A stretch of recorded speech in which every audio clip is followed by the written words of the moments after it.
வணக்கம். ரெமி கிச்சனுக்கு உங்களை வரவேற்கிறேன். இன்றைக்கி நம்ம கஞ்சிக்கு பழைய சாதத்துக்கு எல்லாம் சாப்பிட்ற மாதிரி ஒரு ஈஸி சட்னி பார்க்க போகிறோம். இதுக்கு அதிகமான பொருள் எதுவுமே தேவையில்லை. ஒரு 3 பச்சை மிளகா தான் எடுக்க போகிறோம். உங்களுக்கு காரத்துக்கு ஏற்ற மாதிரி எடுத்துக்கோங்க. நான் ஒரு 3 பச்சை மிளகா தான் எடுக்கிறேன். கொஞ்சமாக எண்ணெய் விட்டுப்போம். அது ஒன்றும் இல்லை, கடுகு வறுத்த பாத்திரம் தான்.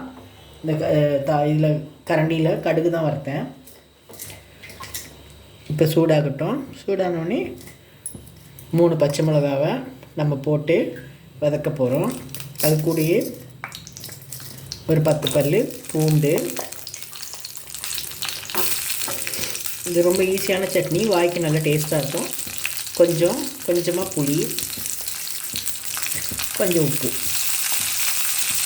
இதை நல்லா வதக்கிடுவோம்.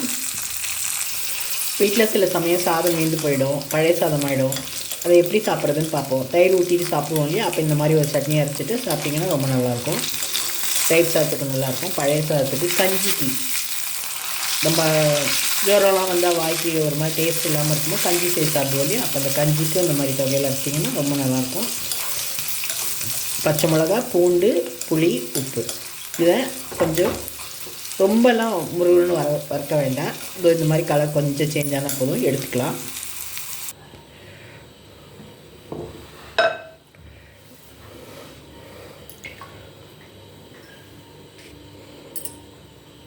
இப்படி வெங்காயத்தை மிக்சியில் அரைக்க வேண்டாம், சும்மா ஒன்றும் அதிகமாக நசுக்கி வச்சுப்போம். ஒரு 10-12 வெங்காயம் போதும், நசுக்கி வச்சுப்போம். மிக்சியில் சின்ன ஜாரில் பச்சை மிளகா, பூண்டு, அந்த புளி, உப்பு போட்டு கொஞ்சம் குறைன்னு அரைச்சிப்போம். ஒரு ஸ்பூன் எண்ணெய் ஊற்றி அந்த எண்ணெய் காயட்டும். எண்ணெய் காயும்போது நம்ம நசுக்கி வச்சுருக்க இந்த சின்ன வெங்காயத்தை போட்டுப்போம். அதிகம் பரட்ட வேண்டாம், சும்மா ஒரு பரட்டு பரட்டினா போதும்.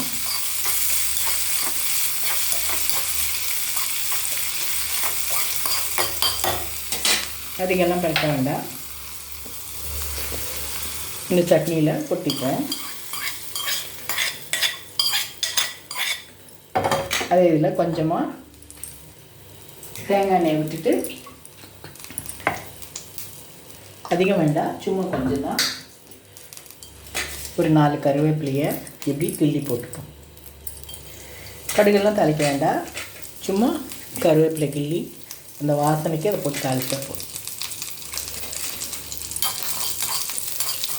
தேங்காய் எண்ணெயில் தாளிச்சிங்கன்னா வாசனை நல்லாயிருக்கும்.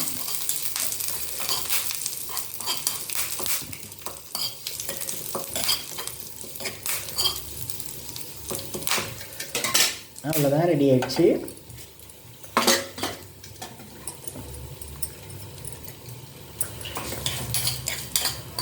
கருவேப்பிலை கொஞ்சம் நல்லா வதங்கிடுச்சு.